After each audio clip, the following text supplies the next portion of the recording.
Quelle est la finalité de votre vie? Quel est l'objectif que vous vous êtes fixé?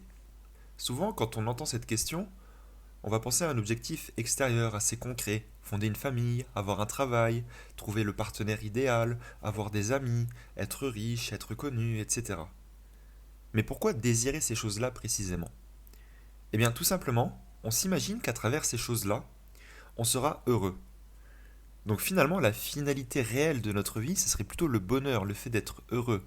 Et toutes ces choses-là, fonder une famille, avoir un partenaire qui nous plaît, etc., ce serait plutôt un moyen d'atteindre cette plus haute finalité qui est le bonheur.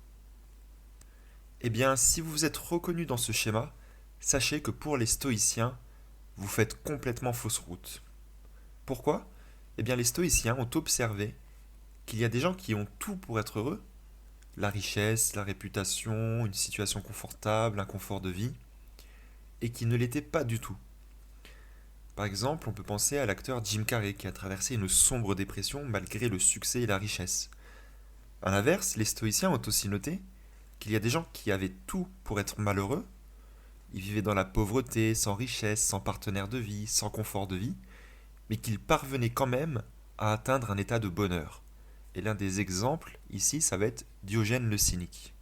Ce qu'ils en ont conclu, c'est qu'il y avait une variable cachée à l'origine du bonheur, et que cette variable ne se situait pas dans les choses extérieures. Ils ont appelé ça la vertu. Alors qu'est-ce que la vertu maintenant? Eh bien, il ne faut pas prendre le mot dans son sens moderne et un peu moralisateur, mais vraiment dans son étymologie grecque qui vient du mot arrêter. Arrêter, ça a donné vertu dans notre langue et ça signifie à l'origine la perfection ou l'achèvement. La vertu, c'est la perfection ou l'achèvement d'une chose donnée, ni plus ni moins. On peut parler par exemple de la perfection ou de la vertu de la graine, c'est lorsqu'elle devient un arbre ou une plante. La perfection ou la vertu du cheval, c'est quand le cheval devient adulte, capable de galoper et de suivre parfaitement ce que les qualités de son espèce lui permettent de faire. Mais alors, qu'est-ce que signifie la vertu ou la perfection pour l'être humain?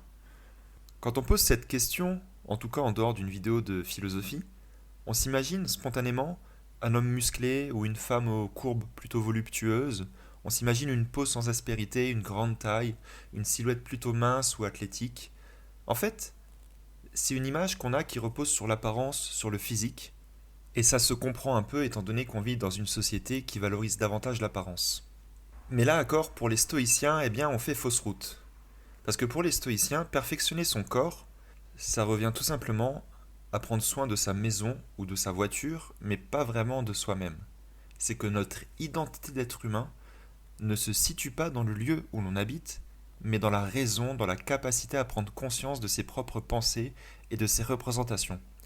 Et notre identité, elle se situe là et pas ailleurs, parce que c'est notre faculté de penser qui reste libre, même si le corps est enchaîné, même si l'on est malade, même si on perd nos richesses, etc. Cette identité-là, elle reste stable indépendamment des circonstances. C'est donc la raison qu'il s'agit de perfectionner pour atteindre la vertu qui est la condition et la variable cachée de notre bonheur. La vertu de l'être humain, on l'appelle aussi la sagesse. Et ça, c'est pas une création des philosophes, mais c'est une découverte qui découle de l'observation de l'esprit humain. Là encore, les stoïciens ont simplement remarqué que les gens véritablement heureux dans la durée, indépendamment des circonstances, ont en commun une certaine disposition de l'esprit et une certaine vision des choses qu'ils appellent la sagesse. La sagesse, qui est donc la vertu, le développement de la raison, la perfection de la raison, c'est simplement un art de vivre, une forme d'expertise, de disposition intérieure qui s'acquiert à la fois par l'expérience et par la réflexion. L'être humain qui a développé sa raison est donc un sage qui a une très bonne compréhension de lui-même, des autres, des rapports humains. C'est un sage qui sait quand il faut agir, quand il ne faut pas agir et qui demeure imperturbable, y compris sous la torture, disent les stoïciens. Et souvent, le sage, l'être vertueux, donne d'excellents conseils pour résoudre les conflits intérieurs et les conflits interpersonnels. Et il montre l'exemple par sa conduite plus accord que par sa parole. La sagesse, elle se compose de 4 éléments, et ce sont les 4 vertus cardinales. L'homme heureux Et sage dispose ainsi de prudence, qu'on appelle également la sagesse pratique, à ne pas confondre avec le mot sagesse qui englobe toutes les vertus. Et la prudence, c'est la disposition qui permet de naviguer dans les différentes situations de la vie pour toujours choisir ce qui est bien pour soi et ce qui va dans le sens de notre tranquillité intérieure. Le sage, par exemple, dans le dilemme qui consiste à choisir entre son partenaire ou un travail à l'étranger, il tranchera ce dilemme sans problème. Le deuxième élément de la sagesse, c'est la modération ou tempérance, et ça c'est synonyme de self-control, et ça consiste à extirper les passions de son esprit, ces passions qui nous rendent jaloux, colériques, abattus, frustrés, etc. Le troisième élément de la sagesse, c'est la force d'âme ou le courage, qui nous permet de résister aux obstacles et aux tentations dans les difficultés pour tenir le cap qu'on s'est fixé, et ça exige aussi de savoir ce qui est à craindre et ce qui n'est pas à craindre. Et le dernier élément de la sagesse, c'est la justice ou probité, qui consiste à entretenir de bonnes relations avec autrui, tout en donnant moralement à chacun ce qui lui est dû. Et ça nécessite de travailler son altruisme et son sentiment d'avidité. À partir de là, je pense qu'on comprend mieux pourquoi la vertu, c'est vraiment la variable cachée du bonheur. Quelqu'un qui a tout pour être heureux, mais pas la vertu, en fait, il n'a rien pour être heureux. Il ne pourra pas être heureux. Pourquoi ?